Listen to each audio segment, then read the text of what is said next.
Now we're going to look at our other method for dealing with the case of a zero only in the first column, and that method is our reverse coefficients method.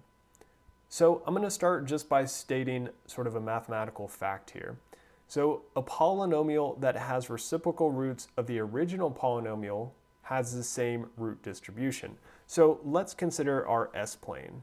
So here we have our imaginary j omega axis, and here we have our real axis. And so to keep things simple, let's just consider real poles. So roots of our denominator. So let's say we have a system pole over here at some location 5. Well, if our pole is at 5 and we have a reciprocal pole, or a reciprocal root of the denominator, we would just say it would be at 1 over 5. So similarly, if we had something in the right half plane, so maybe we have some pole location here that is at 0.5, clean that up a little bit. So 0.5 is of course just 1/2. So if we take the reciprocal of that pole location, or again, the root of the denominator, that's just going to be at a location of 2. And so we're just considering the real poles because it's easier to visualize, but same is true for our complex poles.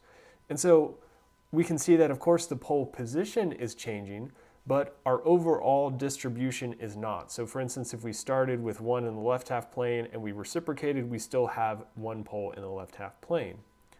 Okay, so it turns out that the polynomial with reciprocal roots is a polynomial with the coefficients written in reverse order.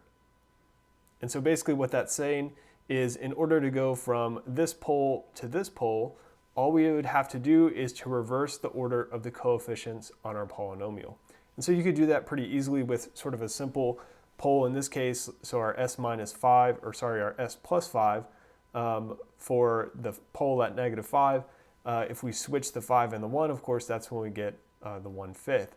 So let's see how this plays out with a more complicated transfer function. And so what we're going to do is let's consider that same transfer function from the previous video. And as we saw in the previous video, we tried to make a Routh table and we ended up getting a 0 in the first column. So let's try to reverse the coefficients of that denominator.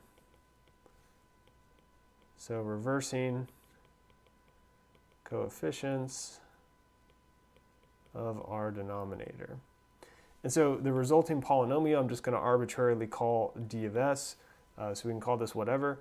And so we know we're going to have the same sort of order. So we're still going to have s to the 5th. We're still going to have s to the 4th, s cubed, s squared, s, and then some term that's multiplied by 0 times s.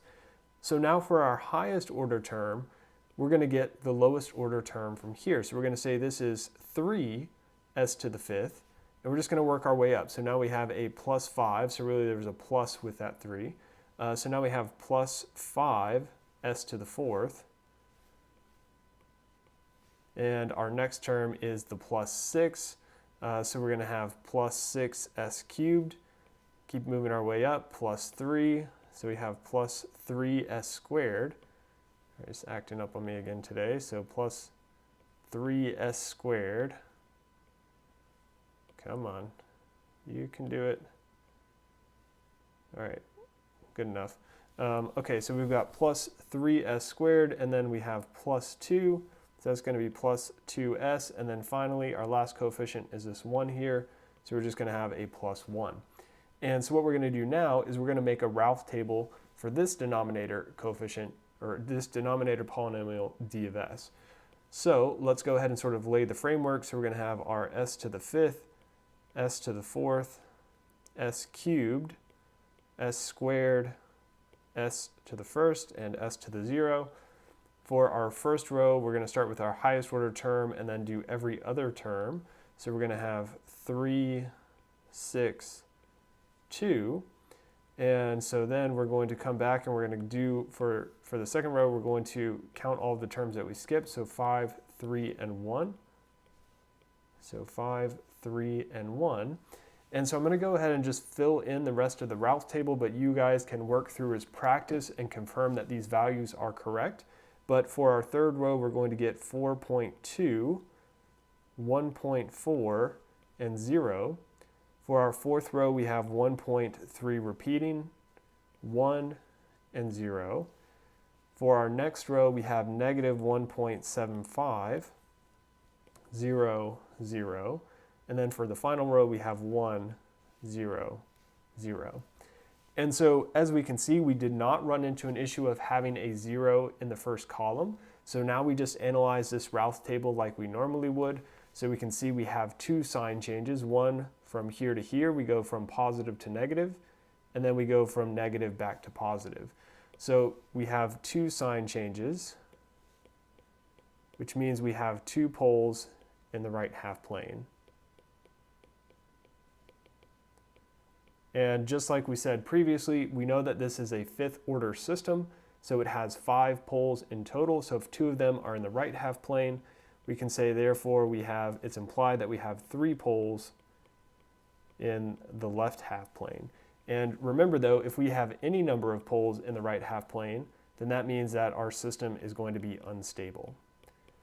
So of course, as expected, we've arrived at the same conclusion we did using the epsilon method. Which method you use is up to you. There are benefits of both. I think personally this reverse coefficients method is a little bit easier because you're not having to deal with sometimes complicated equations of epsilon in the first column, but certainly both methods are valid and work very well.